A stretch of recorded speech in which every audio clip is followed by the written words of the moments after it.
ನನ್ನ ಹೆಸರು ಜಯಕುಮಾರ್ ಅಂತ. ಇವ್ರು ನಮ್ಮ ತಂದೆ ರಾಜು. ನಾವು ಎರಡ್ನಾಳು ಮತ್ತೂರಿಂದ ಬಂದಿದ್ವಿ.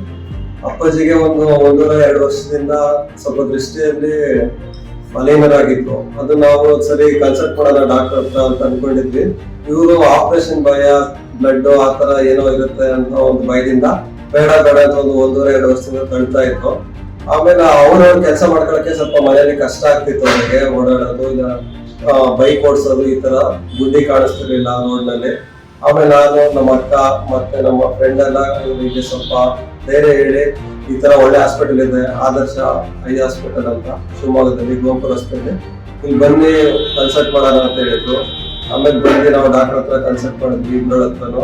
ಇಬ್ರು ಚೆನ್ನಾಗಿ ನಮಗೆ ಸಜೆಷನ್ಸ್ ಹೇಳಿದ್ರು, ಈ ತರ ಲೆನ್ಸಸ್ ಇದೆ, ಆಪರೇಷನ್ ಟೈಮ್ ಇಷ್ಟಿರುತ್ತೆ, ಬೇಗ ಮಾಡ್ಕೋಬಹುದು ಅಂತ. ಆಮೇಲೆ ಆಪರೇಷನ್ ಡೇಟ್ ಫಿಕ್ಸ್ ಮಾಡಿ ಲೆನ್ಸ್ ರೇಟು ಅವೆಲ್ಲ ನಮಗೆ ಸರಿ ಅನ್ನಿಸ್ತು. ಓಕೆ ಅಂತ ಫಿಕ್ಸ್ ಮಾಡಿ ಫ್ರೈಡೇ ನಾವು ಆಪರೇಷನ್ ಸ್ಟಾರ್ಟ್ ಮಾಡಿದ್ರು. ಒಂದು 10-15 ಮಿನಿಟ್ಸ್ ಅಲ್ಲಿ ಮುಗ್ದೋಯ್ತು ಪ್ರೊಸೀಜರ್. ಅವತ್ತೇ ಡಿಸ್ಚಾರ್ಜ್ ಮಾಡಿದ್ರು. ಈಗ 1 ವಾರ ಆಯ್ತು. ಈಗ ದೃಷ್ಟಿ ಚೆನ್ನಾಗಿ ಕಾಣಿಸ್ತಾ ಇದೆ ಅವರಿಗೆ. ನನಗೆ ತುಂಬಾ ಖುಷಿ. ಡಾಕ್ಟರ್ ಬಂದು ಮೇಘರಾಜ್ ಚಿತ್ತ ಅಂತ, ಇನ್ನೊಬ್ರು ಡಾಕ್ಟರ್ ದೀಪಾ ಮ್ಯಾಮ್ ಅಂತ ಚೆನ್ನಾಗಿ ಕೋಆಪರೇಟ್ ಮಾಡಿದ್ರು. ಮೆಡಿಸಿನ್ಸ್ ಎಲ್ಲಾನು ಚೆನ್ನಾಗಿದೆ. ಹೆಸರು ರಾಜ ಅಂತ, ಕರ್ನಾಟಕ ಶಿವಮೊಗ್ಗದಲ್ಲಿ ಆಫೀಸಲ್ಲಿ ಹಾಸ್ಪಿಟಲ್ ಇತ್ತು. ಸ್ವಲ್ಪ ಎಲ್ಲ ಭಯ ಬಿಡೋರು. ಈಗ ನಾವು ಬಂದು ಮಾಡಿಸ್ಕೊಂಡಿದ್ದೆ, ನಮಗೆ ಭಯ ಇಲ್ಲ. ಶುಕ್ರವಾರ ಮಾಡಿಸ್ತೀವಿ, ಅವತ್ತೇ ಡಿಸೈಡ್ ಮಾಡ್ತೇವೆ ಎಲ್ಲ ಹಾಸ್ಪಿಟ್ಲು ಚೆನ್ನಾಗಿತ್ತು.